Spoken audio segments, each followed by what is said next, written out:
Hello and welcome to the Handicapable Black Woman Throne Room. My view of humanity is a whole new tea. And today, I'm going to continue spilling some tea because a combination of the elections and then watching these movies more and more because the Keep Sweet documentary, that's a horror film, but a horror film that a lot of men out here would want to do. If they could have power over us and tell us who we are going to marry, who we have to tolerate, and then we have no choice to get out, and then we have no choice on when they take over our bodies. That's what a lot of these men want to do. Because even if you, okay, yeah, you guys know how messy I am. You'll get like, hey, like me, love me, hate me, whatever.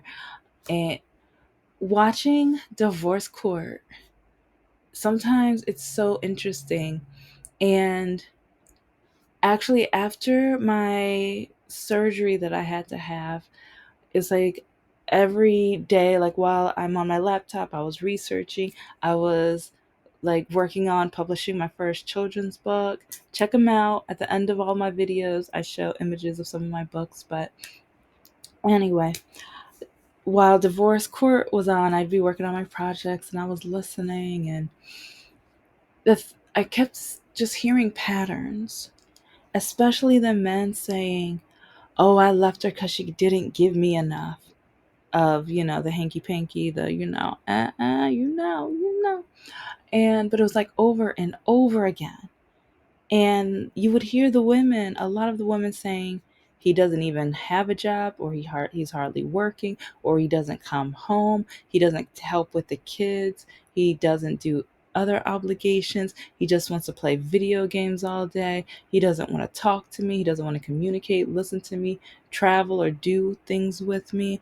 And literally these women are telling and saying what they think their relationship is missing, and either it's like they're going through financial dues or emotional, or they just want attention that doesn't just lead to the bedroom.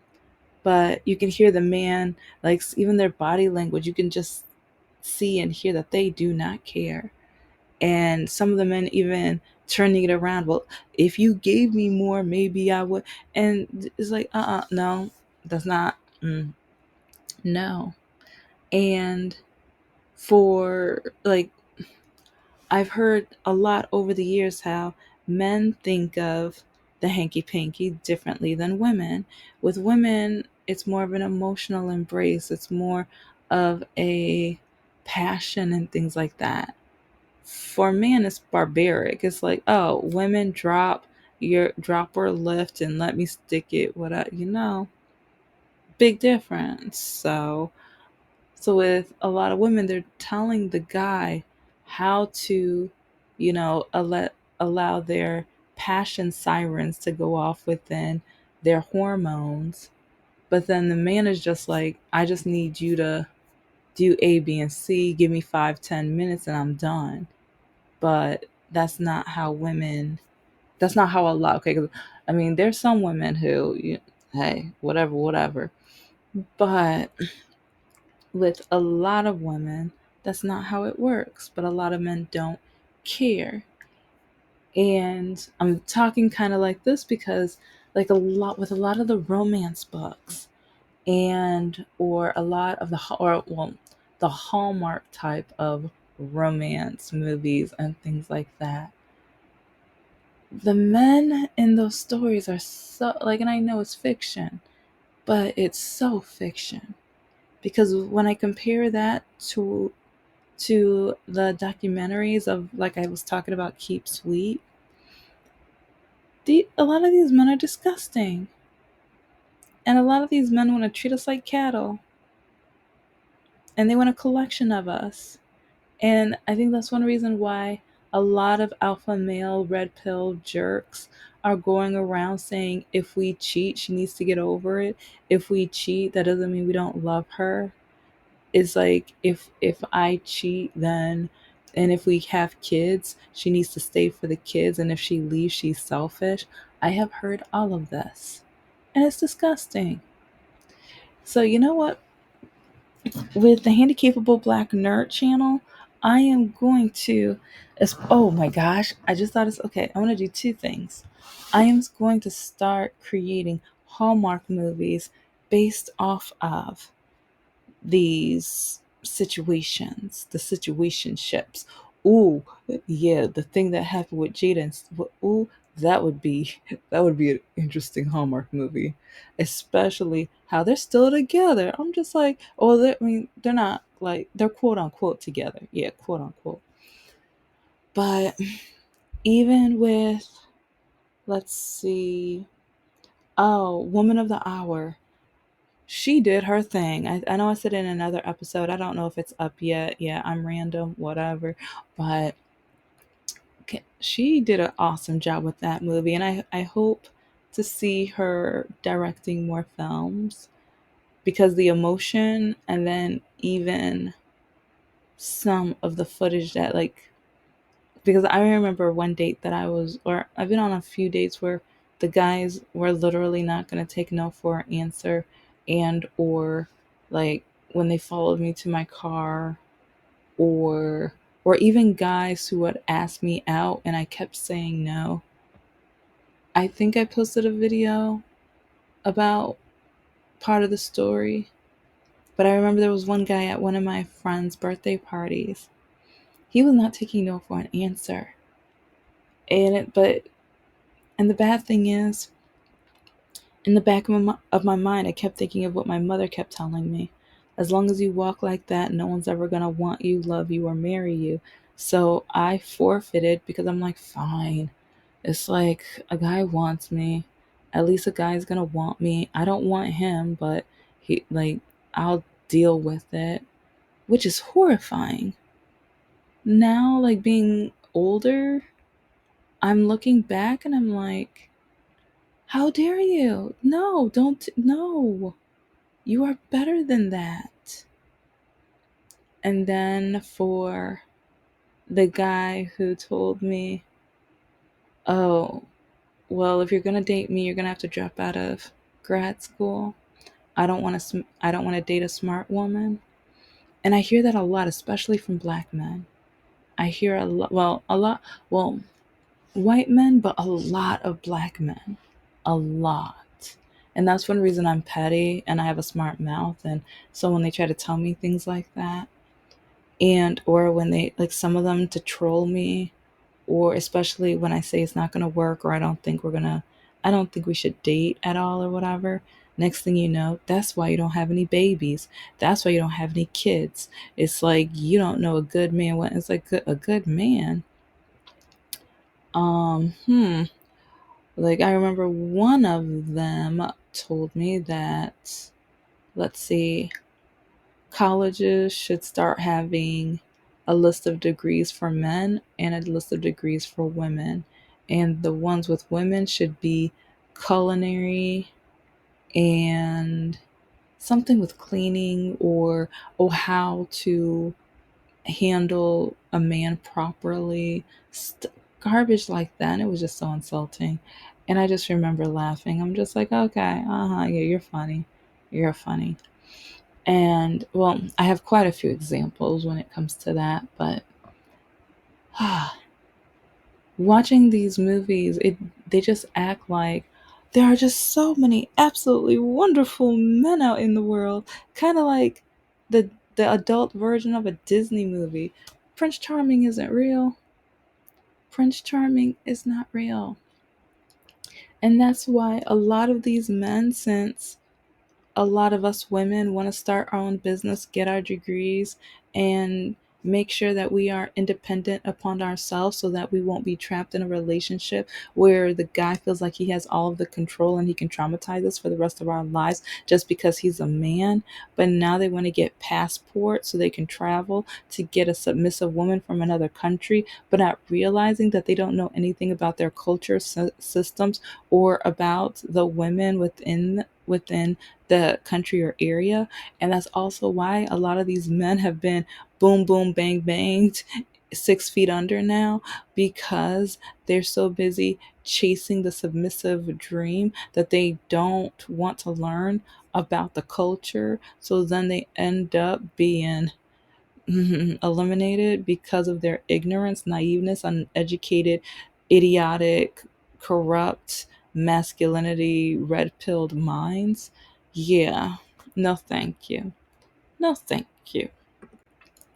But also, like, I'm trying to think. I've watched a few of these movies lately, and especially with the Hallmark, it's like with the mystery ones. There's the one where she's a singer and her, I think, uncle or great uncle passes away. So he left her this mystery business.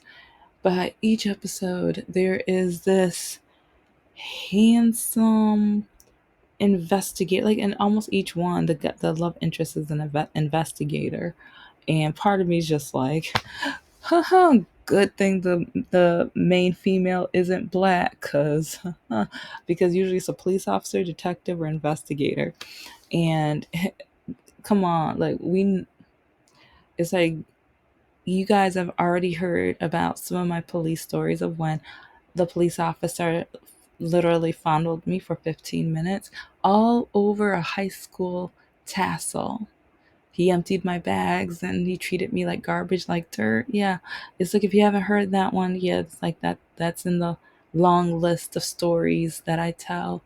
And then the first time when I was driving in the rain after working a long shift selling cheesecakes, and because it was a promotion for cheesecakes, and I was getting home, but it was so much rain, and this vehicle behind me was just riding my bumper, and like the tire, like each time at a red light, all you heard was, and it's like one time they had to swerve out the way. So part of me was just like, okay. In driver's ed, they said be safe and like do the safest thing that you can be to make sure you're not in an accident. And so I was going up to a light, and it literally just turned yellow, and part of me knew this car already keeps getting so close to my vehicle and swerved one time. And so I was like, okay, the safest thing for me to do is go through the yellow light because it wasn't red yet. So next thing I know, I get pulled over. I knew go to a lit area. And so I went to the gas station. The police officer called me the N word, and he just started interrogating me and being awful. And I was like, it was a yellow light. He was like, yeah, yellow turning red. And I was like, yeah, that's how lights work. That's what I was thinking in the back of my head. But yeah, he called me the N word 2 or 3 times. And he was like, oh, I get to give this N word her first ticket.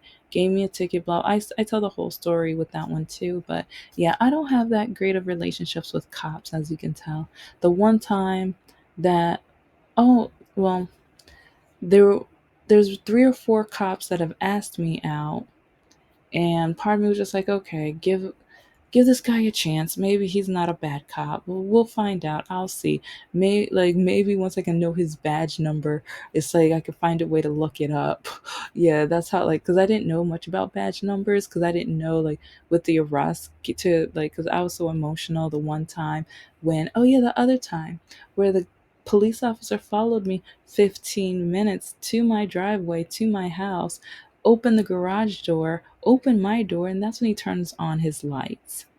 I didn't do anything, like, yeah, so I tell that story too. But yeah, we're back to remember the police officer who asked me on a date and made me dinner and all of this other stuff. Went to a barkery, guy got treats for his dogs, and then 2 or 3 weeks later I find out, yeah, his wife contacts me. And she starts yelling at me, calling me every name in the book. I remember crying because I'm just like, I don't know what's going on. It's like, and yeah, but then she she didn't know. It's like part of me, the way that she yelled at me, I'm disgusted by, but at the same time, I can't blame her, because if I found out my husband and then I found out who it was with, but it's like I had no idea. I had no idea. I didn't know until she called me. And I was so disgusted. I was so hurt because I'm just like, why would you ask me out and you're married? Why would you put me in such an uncomfortable situation? But yeah, he was a cop. And there were a couple other cops who asked me out, but then, yeah, they were married too. I don't know why a lot of married cops, it was like, you would think they would be better at it because either I would catch them or the wives would text me or ask me who this was. And it's like, because, oh yeah, I'm going to do an episode soon on a guy who, yeah, he was married. I kind of think that with the last text message, his wife caught him, so he had to admit to it or whatever. I'll never know, but it's like with Hallmark movies, I wish they were more realistic because they have these. The characters are so amazing and perfect and handsome, and oh, they never show the men who, in the middle of the night, will grab a pair of pliers and yank a tooth out of their mouth. Or they would never like mention the guy who plays video games all night, not paying you any attention, and then tells you after you've been through so much trauma for years and trying to find employment, but then you found two or three jobs and you're working your tush off, you're investing and saving money, and you want to go to a play. And it's like at the beginning of the relationship, you thought maybe he was joking when he says you're not allowed to. But then when you save enough money and you want to go to one as a reward, and he tells you only like women and gay men go to musicals, and you're not going anywhere unless you go by yourself. And since your walking's getting worse, you're too scared to go out at that late at night to go to the play. Yeah, they don't put that in Hallmark movies. Or when a man ends up telling you that they want no business with a smart woman, or what's a smart woman for, or when a guy talks to you for 3 months, like from 10 or 11 o'clock at night until the sun comes up, like throughout, like on and off throughout every single week for about 3 months. And then you go out on a date, and then right after you publish your first, or no, third or fourth book, he ghosts you because then he says that I'm too good for him. I'm too much for him.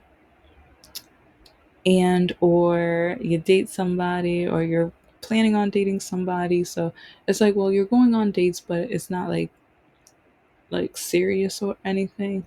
But then each one he's mocking or laughing at your book ideas or what you're planning on doing, so then you stop talking about it, and he keeps calling you a white girl wannabe. And so yeah, it's like they never, sometimes I just wonder, it's like they keep having all these wonderful amazing movies, quote unquote, about women like leaving their jobs, careers, and like everything they've created behind for a man. But a lot of these men are nothing like the ones in the movies. A lot of these men will cheat on us in a minute. Uh, Most of them only want to sleep with us. And most of them, that's the only, they want to sleep with us, and they want us to birth and take care of their children. And it's sad and crazy. So I think I'm going to do that as an experiment, create some Hallmark movies from a more mm, realistic standpoint. Or maybe it's like I was thinking of like creating a whole bunch of scenarios, putting it in a box, and then picking it out as a surprise for myself. So I have to do it right on the spot. But Maybe that'll be when I start doing some lives.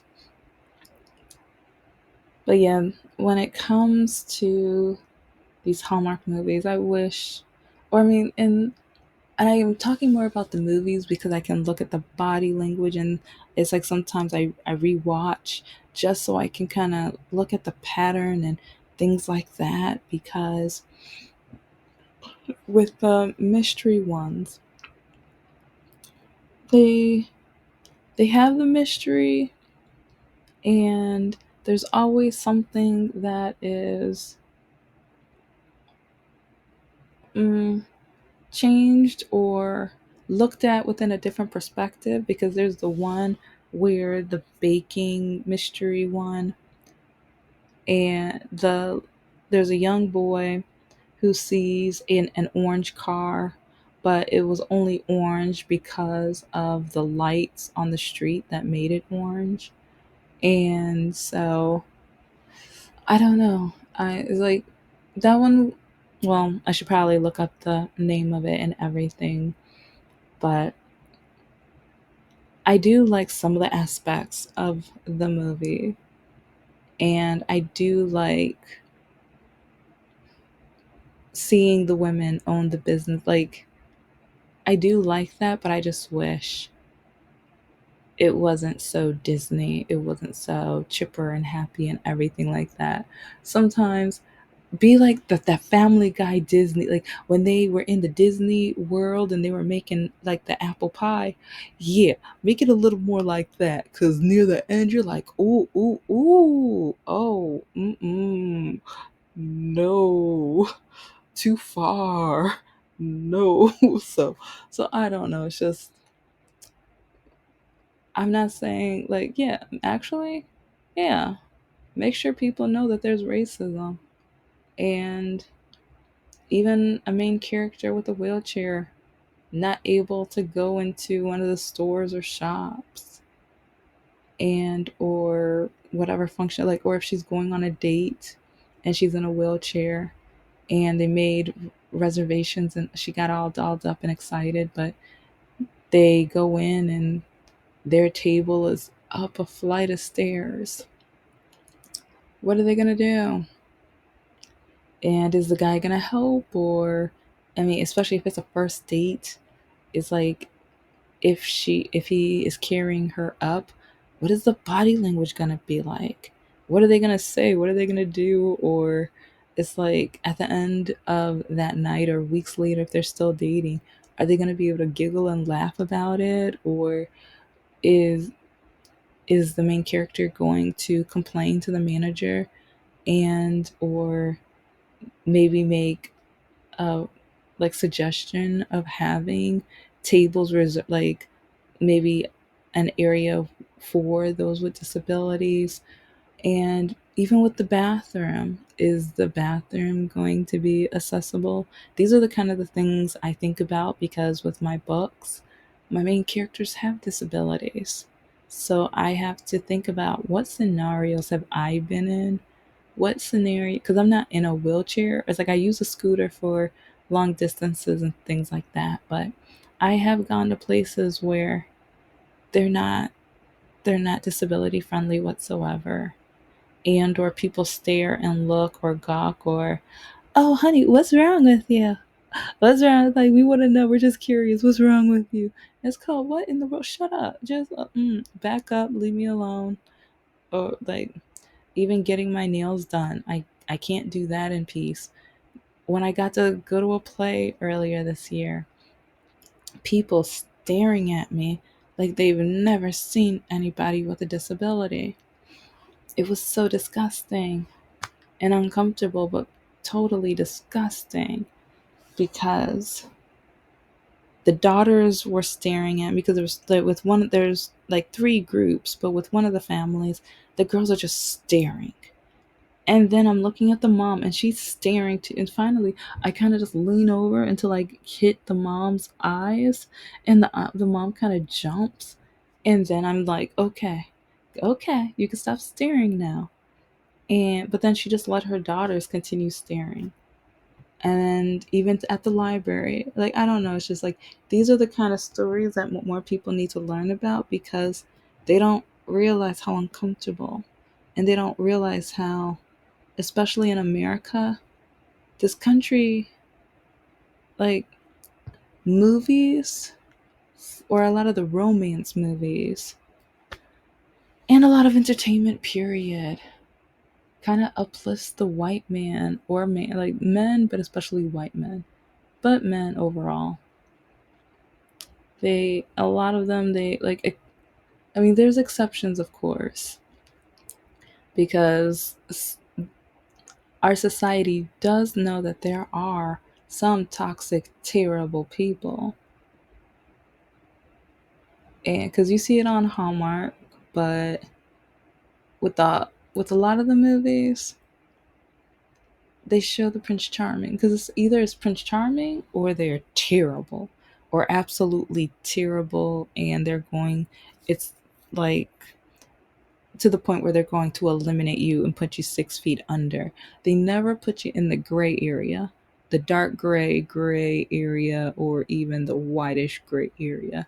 They don't put the guy who, like, will, that's like I said, like, play video games all night long and ignore you and expect you to take care of everything around the house, or the guy that, let's see, whenever he doesn't get his way, he punches a hole in the wall in the house, or the guy who, when you're almost done with your masters, tell you that it's a waste of time, and that women need to realize that no man is ever going to be attracted to smarts or brains.